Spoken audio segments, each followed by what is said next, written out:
嗨，大家好，我是坦平树，今天是2025年9月6号。这一期咱们聊一聊这个伊拉克。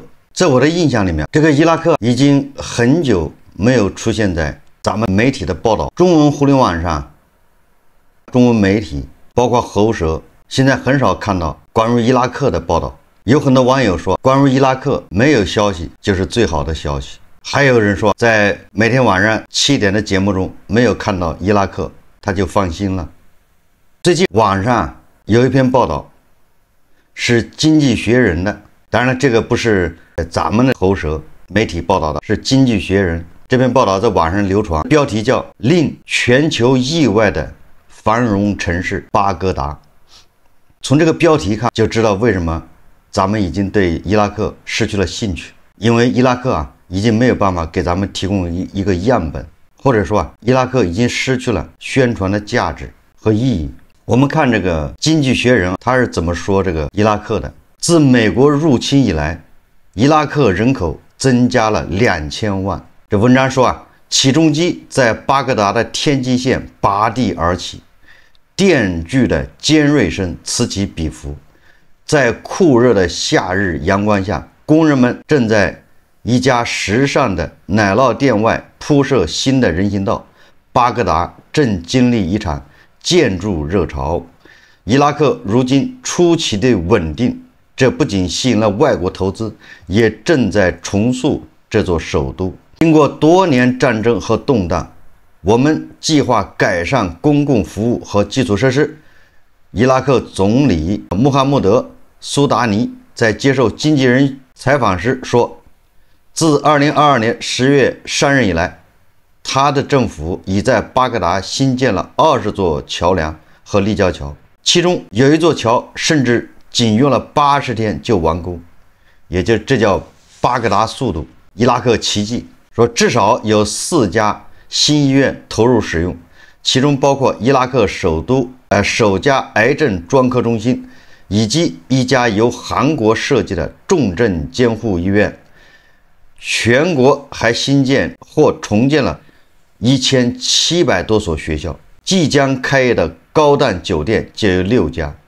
英国石油公司已恢复运营，政府也正在与埃克森美孚和雪佛龙这2大国际石油巨头谈判。说多重因素推动了这股建设热潮，改善的安全环境功不可没。按2003年之后标准，如今伊拉克可谓前所未有的平静。银行业改革让信贷更容易获得，过去流向贝鲁特或日内瓦的石油和建筑收入，如今正越来越多地留在国内。苏达尼将推动公共和私人项目穿过冗长的官僚程序视为己任，也就是简政放权。说他常常不像一个政客，更像一个工地的监工，会亲自打电话给项目经理，甚至突击检查工地。他还主持强大的投资委员会，可以快速批准项目。过去要1年2年才能办成的事，现在他们开一次会就能拍板。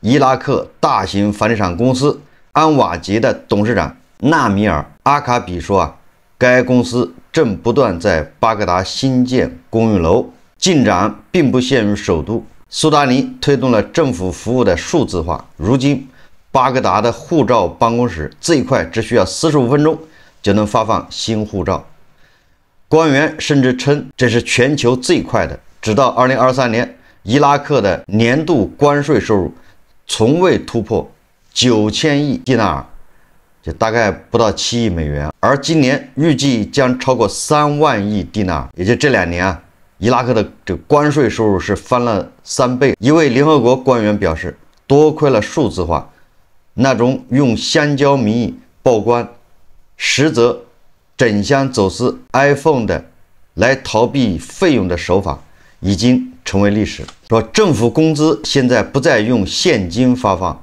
办理政府服务，比如快速护照的费用，如今只能用银行卡支付。5年前，伊拉克几乎没人有银行卡，如今它已成了生活必需品。其他改革的推进则困难得多，尤其值得注意的是，苏达尼总理一直避免与伊朗支持的民兵直接对抗。伊拉克什叶派民兵背后就是伊朗，所以说伊朗这个毒瘤除掉，中东它就消停不了。文章说，他说这些民兵长期帮助伊朗，掌控了伊拉克大部分政治与经济。据一名盟友透露，苏达尼曾说：“我希望他们去投资，希望他们忙于建设繁荣，希望把他们从暴力中引开。”确实，许多民兵已成立公司，甚至参与政府合同的竞标。伊朗在伊拉克的代理势力也没有介入。与以色列的那场持续12天的战争，或许印证了苏达尼的判断。一位伊拉克观察人士形容，这些猫已经养得太肥，打不起仗了。也就是伊拉克的什叶派民兵，他们也是参与到伊拉克的改革开放中，也是赚得盆满钵满，所以也就不想打仗了，应该这个意思。然而，也有人认为苏达尼的做法不过是替民兵，也就是什叶派民兵提供了自肥的掩护，并让他们进一步巩固对国家的掌控。批评者指出，总理只是把他们纳入国家机器，却并未真正追究他们的责任。7月时，与伊朗关系密切的真主党民兵突袭农业部的一间办公室，试图保护一名因腐败受指控、面临解职的局长。苏达尼当时承诺要将责任人绳之以法，但至今尚未兑现。相反，这起事件反而凸显出他们利益受到威胁时，民兵依然可以肆无忌惮地采取行动。说几乎没有人相信苏达尼能与他们正面交锋。2023年，俄商以色列研究员伊丽莎白·楚尔科夫在巴格达被真主党旅绑架，伊拉克安全部队却未能将其解救，这正说明了苏达尼政权的局限。他无奈地说：“我不知道他在哪里，如果我们知道，早就去把他救回来了。只要给我们一个具体地点，我们的安全部队一定会逮捕他的绑架者，并将他释放。”苏达尼的政绩还有其他漏洞，他几乎未能削减臃肿的公务员体系。目前有超过1000万伊拉克人领取政府薪水，这是全球公共部门与私营部门比例最高的国家之一。难道比印度还高吗？说他试图改革伊拉克能源体系的努力同样受挫，主要原因是与民兵相关的团体强烈抵制，腐败问题依旧根深蒂固。尽管如此，伊拉克的潜力依然巨大。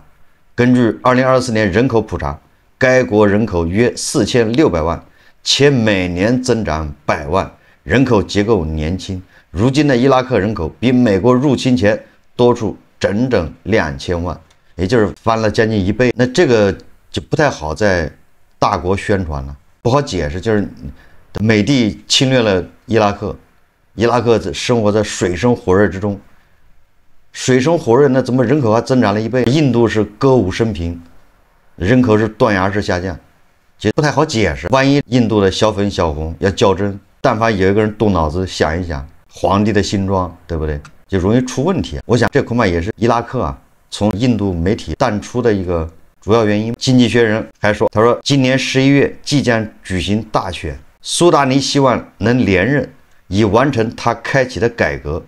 但即便伊拉克民众对其改革抱有好感，也未必能保证他胜出。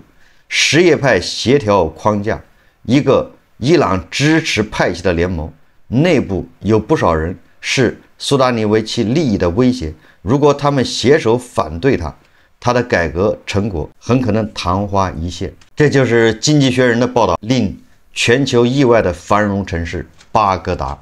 从《经济学人》的报道，让我们看到了伊拉克，还有伊拉克的首都巴格达目前的一个大体情况。首先，第一个，在政治上一个微妙的平衡，而这个微妙的平衡也是靠经济繁荣、发展经济来取得的，也就是有伊朗支持的什叶派民兵，他们现在既参与到伊拉克的政治生活中，但是又对经济发展，他们又是受益者，也就是他们的革命斗志已经不像以前那么强烈了。但这个也对伊拉克的改革啊和发展经济有一定的掣肘，因为它造成腐败，伊拉克的政府没有办法去有效的控制他们。目前的伊拉克在《经济学人》的报道下是有喜有忧，喜的是什么？人口增长1倍，这就是成果。我们很难想象一个整天的内部各种汽车炸弹、各种暗杀、各种动乱、民不聊生。那人口增长1倍，至少说明伊拉克已经很长时间大体是和平的、稳定的。伊拉克的经济发展，伊拉克的基础设施的建设速度也是很快。伊拉克的首都巴格达也是日新月异。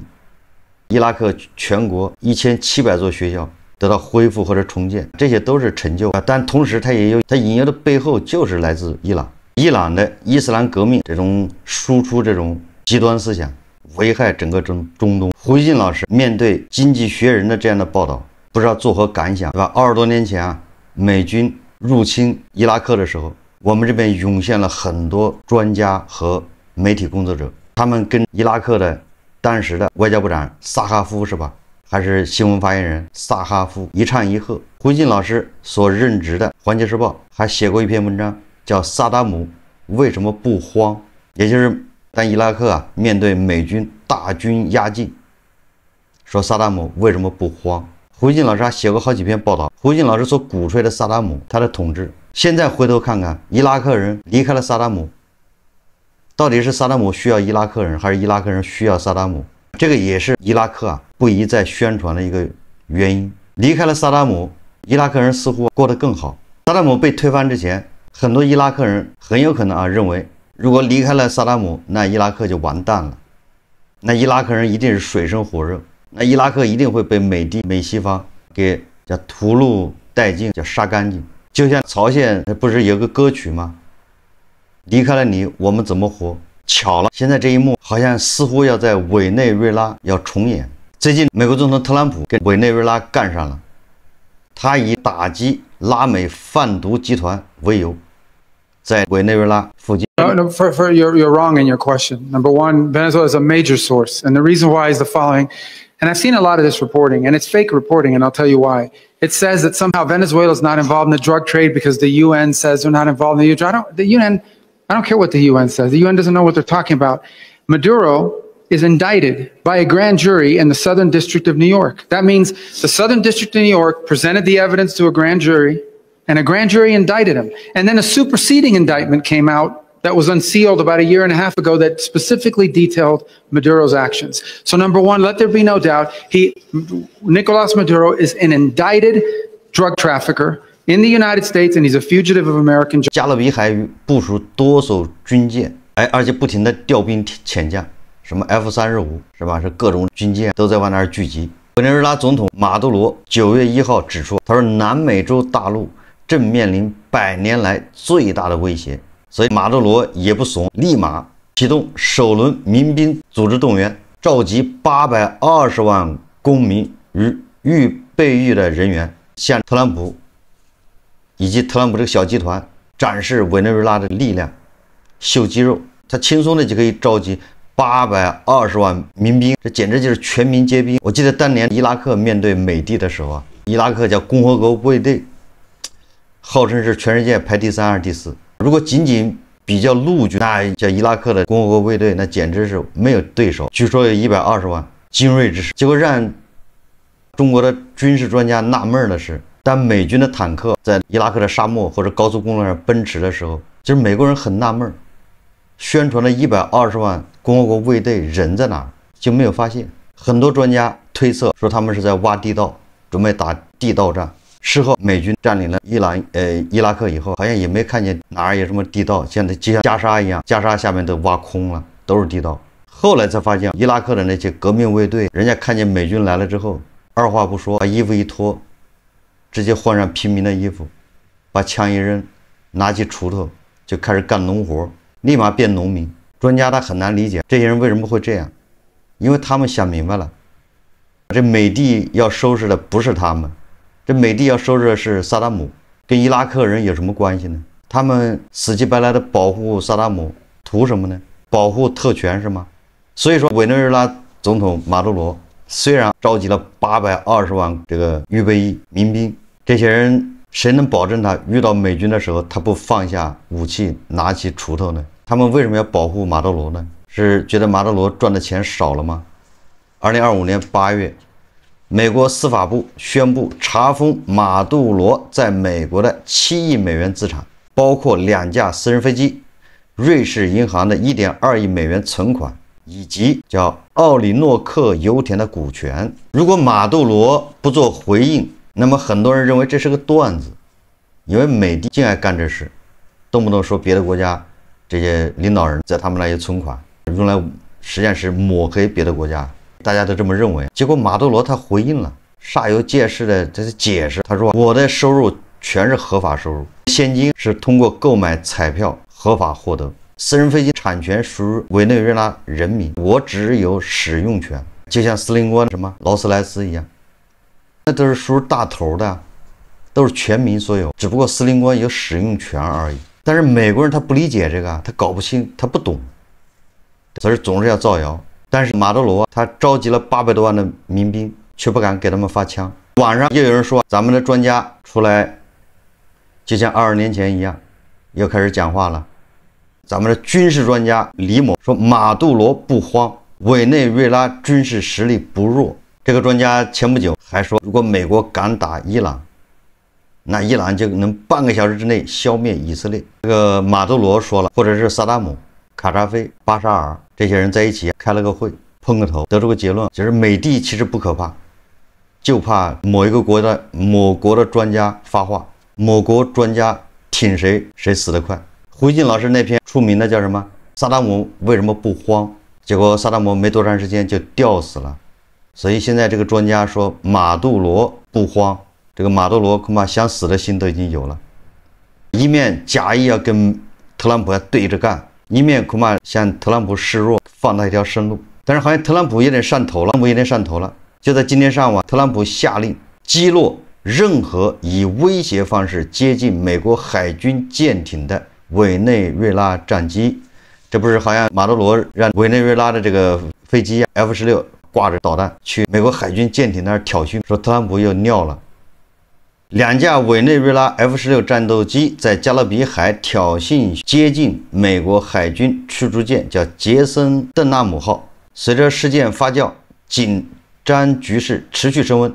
特朗普公开表示，美军拥有击落任何危及美舰的委内瑞拉战机的权利。对此，我想委内瑞拉的老百姓心情是十分复杂的。看一看伊拉克，再看一看委内瑞拉，他们很有可能希望特朗普说话算数，雄起一把，不要嘴炮。他们也希望20年以后委内瑞拉的人口增加1倍。好，这期节目咱们就聊到这里，感谢大家收看。如果喜欢我的节目，欢迎订阅、转发，也可以在下方留言评论。谢谢大家。